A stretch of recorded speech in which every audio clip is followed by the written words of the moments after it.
So let's get started with the transform section. Make please sure that you watch, before you watch this tutorial, the first one, the beginner's guide and the in-depth start tutorial. And now let's step in and have a look at the transform section, what we can do here. Or first, before we start here, let me have a look at the presets. So if you use TransitionMaster in a daily workbase and you have several transitions built already, you can of course choose simply one of here. So let's say a move down and simply click on that, go on from preview, and you see how fast the preview renderer will be. Here we go. So this is the preview, and this is where you use the presets. Or if you don't like that, say I want to have move left with grid, for example. Here we go. Then we choose that. And of course you can rename the presets in the preset folder to a spelling that you like or that you remember. So here it is. It's very fast. You can play with these presets, and of course you can build your own, and this is what we will do right now. So I clear that, and let me get rid of all of these. So I delete the transition for now and simply start blank. Bring in my TransitionMaster Pro, click on the transition and go to my OpenFX folder. So here I have everything blank. Let me close these tabs here again.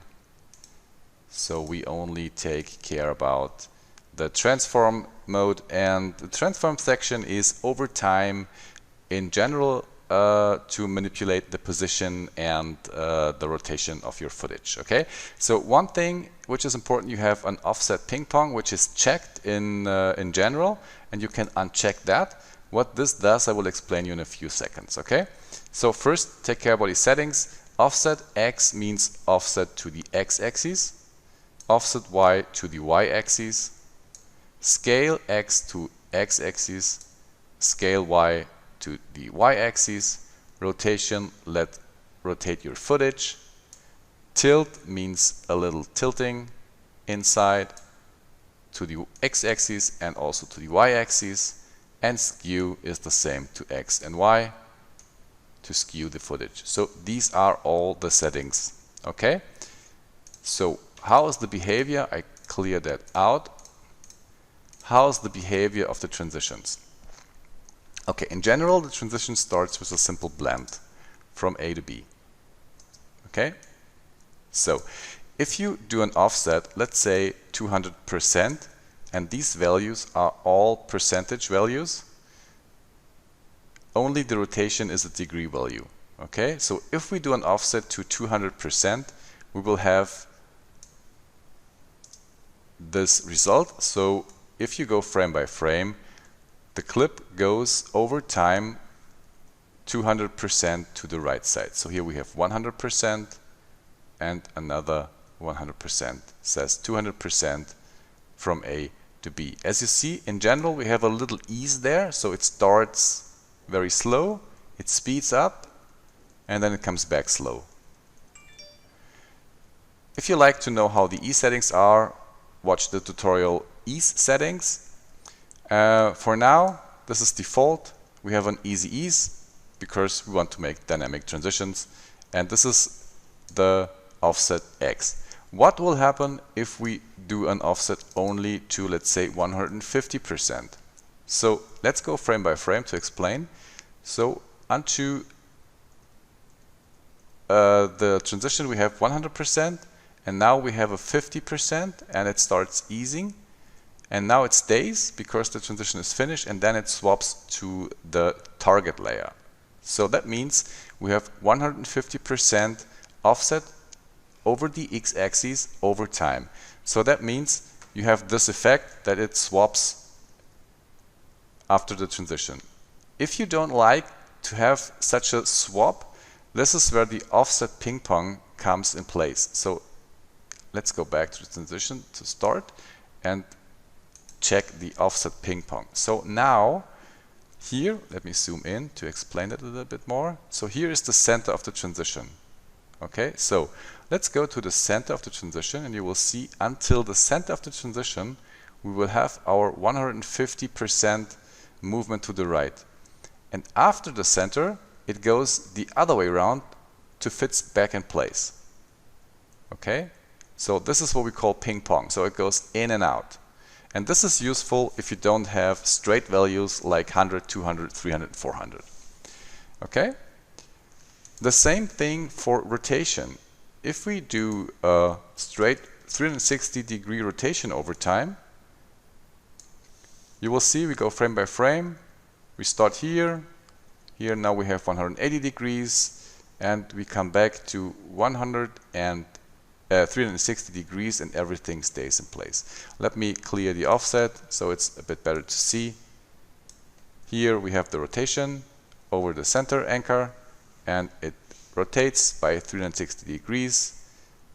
After the transition, it stays back in place, and the source layer, the target layer goes on.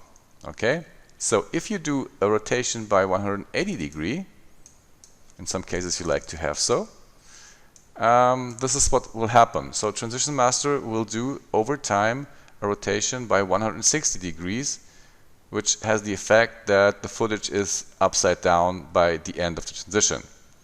And after the transition is finished, the target clip starts, and you see this behavior. So you have an upside down and you have a flip back. So if you like to do a 180 degree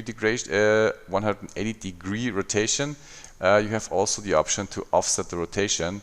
And this is the same like in the no, not to offset the rotation, sorry, to ping-pong the rotation, and it's the same behavior like in the offset. So if we go frame by frame, you will see until the middle of the transition we will have our 180 degree rotation, and after that it will go the other way around back to fit back in place to have a clear rotation.